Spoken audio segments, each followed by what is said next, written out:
अस्सलाम वालेकुम रहमतुल्लाहि व बरकातुहू।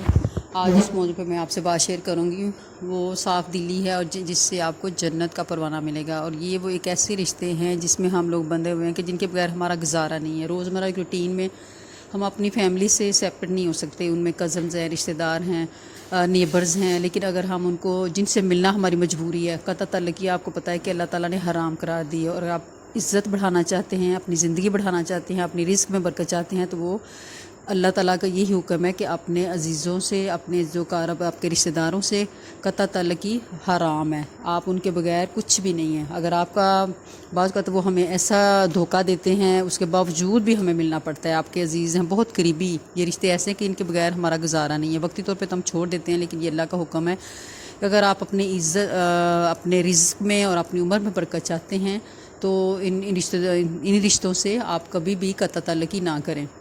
तो इसमें एक मैं वाक़े से आपको ये बताना चाह रही हूँ कि देखें, साफ़ दिली से देखें, इस पे असरात किस पे जाते हैं। आपकी फ़ैमिली बैकग्राउंड अच्छा होगा, आपकी आने वाली जनरेशन में ये बात जाएगी कि वो भी इंशाअल्लाह ताला आपके लिए सदका जारिया बनेंगी। और आप कोशिश करें कि जो चीज़ें आप में हैं उन चीज़ों को ख़त्म करें, ताकि आपकी बच्चों में वो चीज़ ना जाए।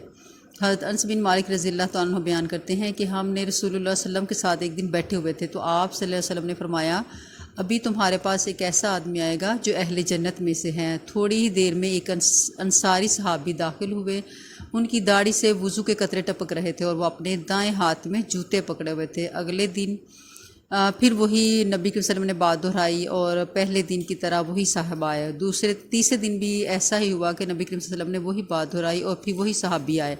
जब नबी के वसल्लम उठ गए तो हज़रत अब्दुल्ला बिन उमर रज़ियल्लाहु तआला अन्हु इन साहब के पीछे पीछे गए और उनसे कहा, मेरी आपने वालिद से लड़ाई हो गई है और मैंने तय किया है कि 3 दिन उनके पास नहीं जाऊंगा। क्या मैं आपके पास रह सकता हूं? तो उन्होंने कहा, क्यों नहीं, ज़रूर।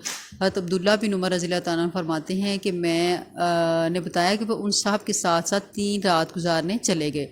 उन्होंने देखा कि वो क़ियामुल लैल के लिए उठे हों, सिवाय उसके कि जब उनकी आँख खुलती थी तो बिस्तर पर लेटे लेटे अल्लाह को याद कर लेते, तकबीरें पढ़ते, यहाँ तक कि नमाज फ़जर का वक्त हो जाता। हज़रत अब्दुल्ला बिन उमर रज़ियल्लाहु तआला अन्हु ने मज़ीद कहा, हाँ, और सिवाय उसके कि मैंने उनको सिर्फ इस हाल में देखा कि जब वो उठते हैं, नमाज अदा करते हैं और अच्छी बात करते हैं। जब 3 रातें गुजर गई, मुझे उनका अमल कुछ भी ना लगा, तो मैंने उनसे कहा, ए अल्लाह के बंदे, मेरी अपने वालिद से ना नाराज़गी हुई थी और ना ही तर्क ताल्लुक़। मैंने तो सिर्फ वसल्लम के 3 मरतबा आपके बारे में ये फरमाते सुना था कि अभी तुम्हारे पास एक ऐसा आदमी आएगा जो अहले जन्नत में से है। तीनों बार आप ही आए थे, तो मैंने सोचा कि मैं कुछ वक्त आपके साथ रहूं और देखूं कि आपका क्या ख़ास अमल है, इसलिए मैं आपके पीछे आया। लेकिन मैंने आपको कोई बड़ा अमल करते नहीं देखा।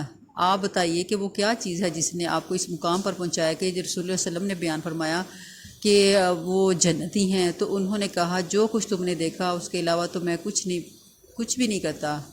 तो उन्होंने कहा कि मैं चलने लगा, तो उन्होंने मुझे पुकारा और कहा, जो तुमने देखा उसके अलावा तो कुछ नहीं है, मगर हाँ, मैं किसी भी मुसलमान के लिए अपने दिल में जो है ना कोई बुराई और कोई मैल नहीं रखता, कि जब मैं उनसे मिलता हूँ तो खुश दिली से मिलता हूँ और उनके बारे में कोई कीना या कोई हसद नहीं रखता और उनको माफ़ करता हूँ। हज़रत अब्दुल्ला बिन उमर रज़ियल्लाहु अन्हु ने कहा, बस यही वो कमाल है जो आपको हासिल है कि हर मुसलमान भाई की तरफ से सीना साफ़ रखना, कोई अदावत और कोई कुदरत ना रखना या बुराई दिल में ना रखना और उससे हसद ना करना। ये इतना ऊंचा अमल है कि इस पर 3 मरतबा रहमत आलम सल्लल्लाहु अलैहि वसल्लम ने जन्नत की बशारत सुनाई। कि देखिए, इतना बड़ा अमल है कि हम लोगों से मिलते हैं, उसके बावजूद हमारा क्या अमल होता है, अच्छी उसकी ख़ातिमदारत भी करते हैं, मेहमान नवाजी बहुत अच्छी करते हैं, उसके साथ अच्छे तरीके से सारे मामलात डील करने के बावजूद भी जब वो चला जाता है तो हम उसकी बुराइयाँ शुरू कर देते हैं। फिर उसके हर चीज़ के बारे में ये देखिए, इस तरह अपने मेहमान नवाजी को ज़ाया ना करें। कोशिश किया करें कि जो आप उस वक्त मिलते हैं सेम उसी ही तरह बाद में बजाय उसकी डिस्कशन के उसके अच्छे पहलू को देखें, तो इंशाअल्लाह ताला इसमें मज़ीद बेहतरी आएगी। अल्लाह ताला हमें सदका जारिया बनने की तौफ़ीक़ अता फ़रमाए। आमीन सुम्मा आमीन। अस्सलाम वालेकुम व रहमतुल्लाहि व बरकातुहू।